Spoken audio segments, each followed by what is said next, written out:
What is going on, you guys? My name is Rayge, and we are back today with a quick and significant update in Dark Dimension 7, especially a big shout out and congratulations to Beta Ray Bill being the first player in the game to complete Dark Dimension 7, fully unlocking Mephisto, and likely on the second run pretty shortly here, guys. We got this update last night, but it's great because guys, let's take a moment and remember, it's these Krakens and whales that are keeping the game going. Their funding into the game is sizable. It's players like them that, the reason we are able to play Marvel Strike Force is thanks to them, right? So we have to take this moment to appreciate that. And also, as we have seen with past Dark Dimension releases and completions, Beta Ray Bill is going to be a player here that's going to get that agency to select tunes and characters that are going to get provided more back to the community, right? So typically, this is based on the teams he's used to complete Dark Dimension, so it's going to be very interesting.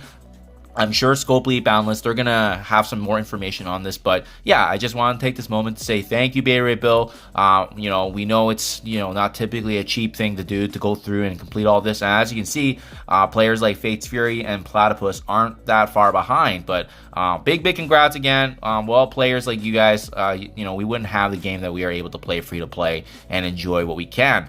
Having said that, now we can actually take advantage of the experience and information that we have on hand here.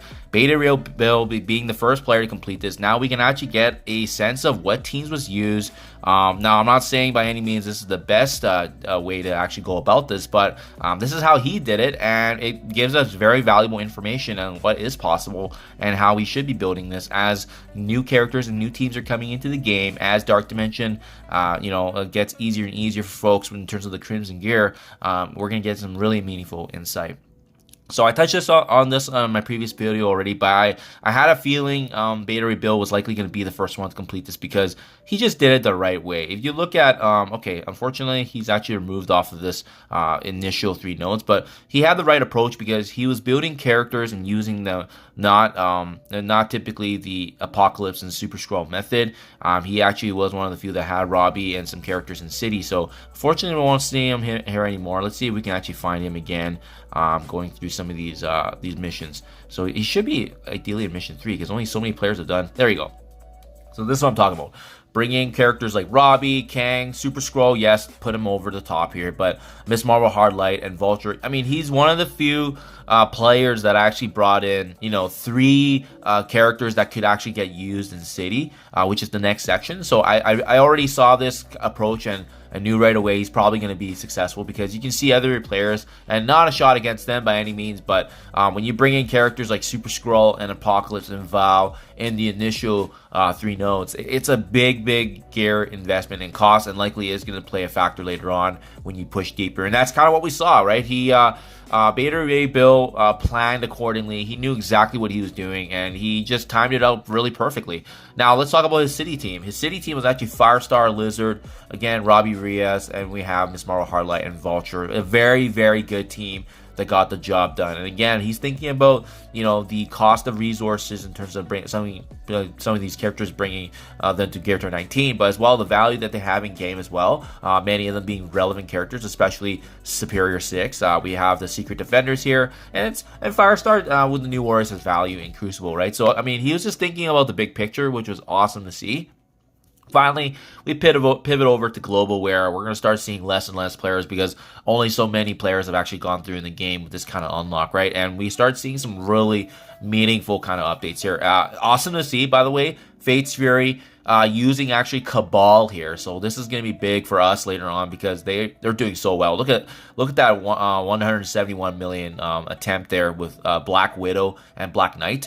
Really good resources right there. But what I do like, again, is Beta Ray Bill bringing some of the most relevant tunes right now, especially 3 out of the 5 members being part of Extreme, having Quicksilver and Black Knight. This is definitely a more costly team, but I do like the approach here. Even Platypus bringing in Shield Trooper, that's a goat for resource management and just saving that, and as well having, again, Cabal, that mixture of Iron Patriot and Leader having value with Black Knight. So some of these new tunes having value, which is big. So if you guys are wondering about whether or not you should be bringing up some of these characters and teams, well, guess what? The new ones are seemingly having value in Dark Dimension. So that's really big for us to unpack here. And I'm just gonna take a look at the second node here of global. Yeah, same jazz.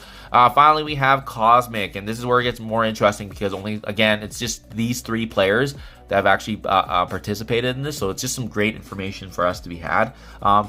Seemingly, it's the Eternals combination with the same Void Knight, Vow, and Kang. It seems like everyone's kind of going through this mixture. Platypus does switch things up by bringing in Star-Lord Annihilation, but that seems to be kind of the current trend. I do like the fact that Void Knight is having some value this deep into Dark Dimension, especially for folks bringing him already up in Hive Mind, and he's also used in Arena right now, so this is a pretty good lock for many folks. We'll see how the Cosmic meta does change in the coming months, though, with new characters and teams coming. Okay, so now we move over to this is Beta Ray Bill's show. I mean, there's nobody else going on beyond this, so it's going to be the start of the Legendary section, and this is where it got super interesting. We have the combination here of Superior 6 once again, both Doc Ock and Green Goblin Classic, Black Cat combined with Morgan Le Fay and Red Hulk. And 137 million damage with one of his best attempts, which is 60-70% of the node here. So that's really good to know, guys. This is a strong combination here. And again, I love the fact that every tune is relevant in the meta still. It's obviously going to change because we know there's more legendary characters coming into the game. So I suspect that they're likely going to get this infusion here. But great to see that some of the classic legendary heroes are getting the job done. Let's see if anything changed for the next node. Yes, he actually did bring in Nova in place of Morgan Le Fay for that extra supportive capabilities. But as you can see, dealing a notable 420 million damage out of the 450. So basically almost one-shotted with that team. So again, guys, I'm a big fan of Nova. I know the Nowhere team has fallen out of the meta in terms of other value in game modes, but it's great to see Nova is still a really decent Dark Dimension character. So awesome to see that value right there. And then finally, the last section, the 4 to 5 mythics, is not going to be interesting because we all know how this was already going to be. Super Skrull, Apocalypse, Castro were basically locks for so long, right? We knew from the very beginning. And then it was really Dormammu versus Doctor Doom. Which character was going to be that final edition here?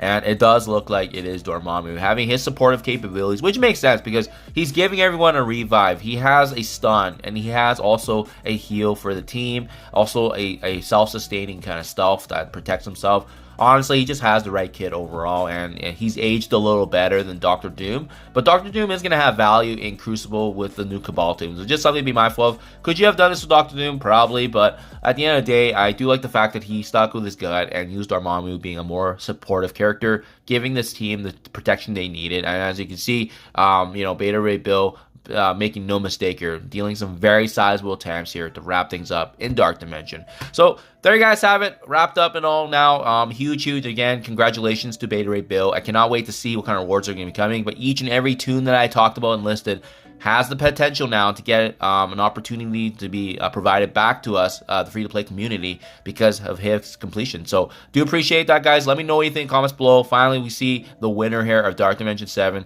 and it's going to be exciting to see what's going to be coming up next. Thank you for your time as always, and I'll catch you guys in the next one.